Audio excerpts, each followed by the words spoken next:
ముఖ్యంగా ఈరోజు ఈ ప్రోగ్రాం చూసుకుంటే శంకర్ విలాస్ బ్రిడ్జి గురించి. ఈ బ్రిడ్జ్ 1958లో కట్టినటువంటి బ్రిడ్జ్, శిథిలావస్థకు వచ్చినటువంటి బ్రిడ్జ్, గవర్నమెంట్ హాస్పిటల్కి పక్కన ఉన్నటువంటి బ్రిడ్జ్. ఈ బ్రిడ్జ్ మీద ట్రాఫిక్ ఆగి హాస్పిటల్కి వెళ్ళేటువంటి వాళ్ళు చనిపోతా కూడా ఉన్నారు.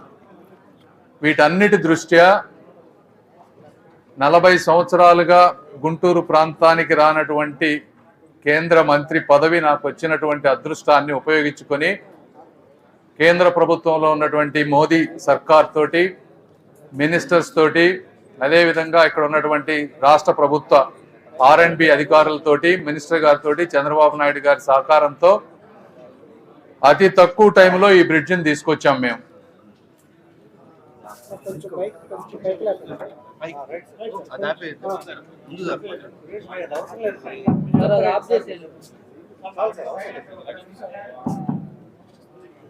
అయితే మీరు ఒకసారి వెనక్కి వెళ్ళి చూస్తే నంది వెలుగు బ్రిడ్జ్ అనేది కూటమి ప్రభుత్వం ఉన్నప్పుడు కూడా 2014లో శాంక్షన్ అయితే వర్క్ స్టార్ట్ అవడానికి 2017 వరకు పట్టింది.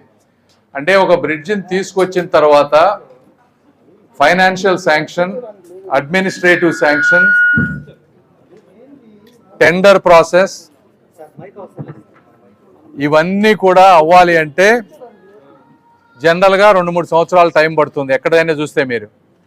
అలాంటిది 6 నెలల కాలంలో మొత్తం ప్రక్రియని కంప్లీట్ చేశాం మేము. ఎమ్మెల్యేలు కానీ, ఇక్కడ అధికారులు కానీ, కలెక్టర్ గారు కానీ, మున్సిపల్ కమిషనర్ గారు కానీ, మా ఆఫీసులో ఉండే వాళ్ళ స్టాఫ్ కానీ నిరంతరం ఫాలో అప్ చేస్తే ఈరోజు టెండర్ ప్రక్రియ కూడా పూర్తయి బ్రిడ్జ్ కన్స్ట్రక్షన్ కావాలనుకుంటే రేపు పొద్దున స్టార్ట్ అయ్యేటువంటి పరిస్థితిని తీసుకొచ్చాం మేము ఫస్ట్ టైం. అయితే ఇందులో కొంతమంది కొన్ని అపోహలు సృష్టిస్తూ ఉన్నారు.